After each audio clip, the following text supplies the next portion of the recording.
वांगचुक पिछले 20 दिनों से दिल्ली के जंतर मंतर पर भूख हड़ताल पर बैठे हैं, लेकिन अब इस आंदोलन की चर्चा सिर्फ भारत तक सीमित नहीं रही है, बल्कि अमेरिका से लेकर के ब्रिटेन तक के बड़े बड़े इंटरनेशनल मीडिया हाउसेस भी इस मुद्दे को प्रमुखता से उठा रहे हैं।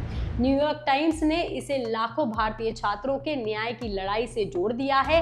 वहीं वॉशिंगटन पोस्ट का कहना है कि सोनम वांगचुक सरकार पर दबाव बनाने की कोशिश कर रहे हैं, लेकिन अभी तक सरकार पर इसका कोई खास असर दिखाई नहीं दे रहा है। वहीं रॉयटर्स ने उनकी बिगड़ती सेहत और कोर्ट के दखल को लेकर बड़ी रिपोर्ट प्रकाशित की है, जबकि एपी ने सरकार की चुप्पी पर सवाल उठाए हैं। ऐसे में अब सवाल उठ रहे हैं कि आखिर सोनम वांगचुक की भूख हड़ताल पर पूरी दुनिया की नजरें क्यों टिक गई हैं? आखिर ऐसा क्या हो रहा है जिसकी चर्चा इंटरनेशनल मीडिया में लगातार हो रही है? सरकार इस पर अब तक चुप क्यों है? और आखिर विदेशी मीडिया अपनी रिपोर्ट में भारत के बारे में क्या कुछ लिख रहा है? हम आपको सब कुछ बताएंगे इस वीडियो में। 28 जून से शुरू हुई सामाजिक कार्यकर्ता सोनम वांगचुक की भूख हड़ताल जैसे जैसे लंबी होती जा रही है, वैसे वैसे इसकी गूंज भारत से बाहर भी सुनाई दे रही है और यहीं से ये आंदोलन इंटरनेशनल हेडलाइंस बनने लगा है। सबसे पहले बात न्यूयॉर्क टाइम्स की करते हैं।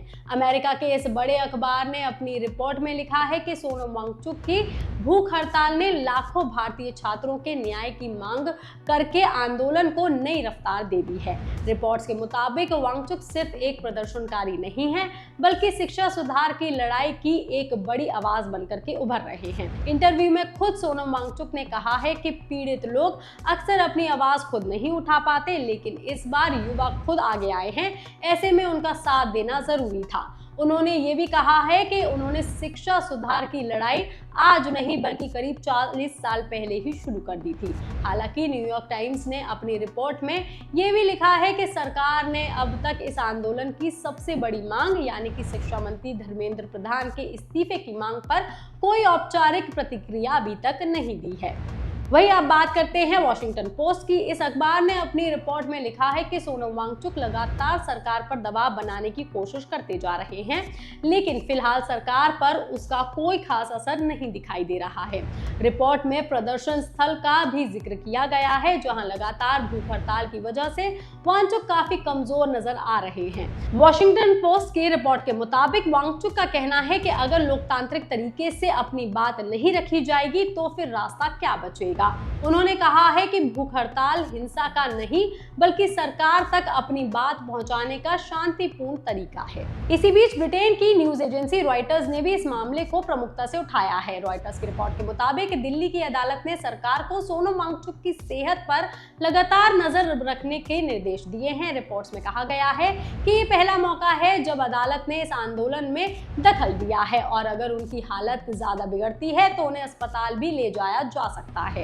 वही अमेरिकी न्यूज एजेंसी एपी ने अपनी रिपोर्ट में दावा कर दिया है कि सरकार ने अब तक ना तो आंदोलनकारियों से बातचीत की है और ना ही उनकी मांगों पर सार्वजनिक तौर पर कोई जवाब दिया है। रिपोर्ट के मुताबिक सरकार के कुछ नेताओं ने आंदोलन को खारिज जरूर किया है, लेकिन प्रदर्शनकारियों का कहना है कि सरकार की चुप्पी ने उनके आंदोलन को और मजबूत कर दिया है। इस पूरे मामले के बीच अमेरिका स्थित भारतीय प्रवासी संगठन हिंदूज फॉर ह्यूमन राइट्स भी सामने आया है। संगठन ने प्रधानमंत्री नरेंद्र मोदी को खुला पत्र लिख करके अपील की है कि सरकार प्रदर्शनकारियों से बातचीत करे और परीक्षा प्रणाली तथा शिक्षा व्यवस्था से जुड़े सवालों का जवाब दे। संगठन ने यह भी कहा है कि सरकार शिक्षा मंत्री का इस्तीफा स्वीकार करे या नहीं ये उसका फैसला हो सकता है, लेकिन प्रदर्शनकारियों की आवाज को पूरी तरह से नजरअंदाज नहीं किया जाना चाहिए। हालांकि इन सभी रिपोर्टों के बीच केंद्र सरकार की ओर से अब तक कोई नई आधिकारिक प्रतिक्रिया सामने नहीं आई है, जबकि सोनम वांगचुक लगातार लोगों से 20 जुलाई को प्रदर्शन में बड़ी संख्या में शामिल होने की अपील कर रहे हैं। मतलब अब ये मामला सिर्फ जंतर मंतर पर चल रही एक भूख हड़ताल तक सीमित नहीं रह गया है, बल्कि इसकी गूंज इंटरनेशनल मीडिया तक पहुंच चुकी है।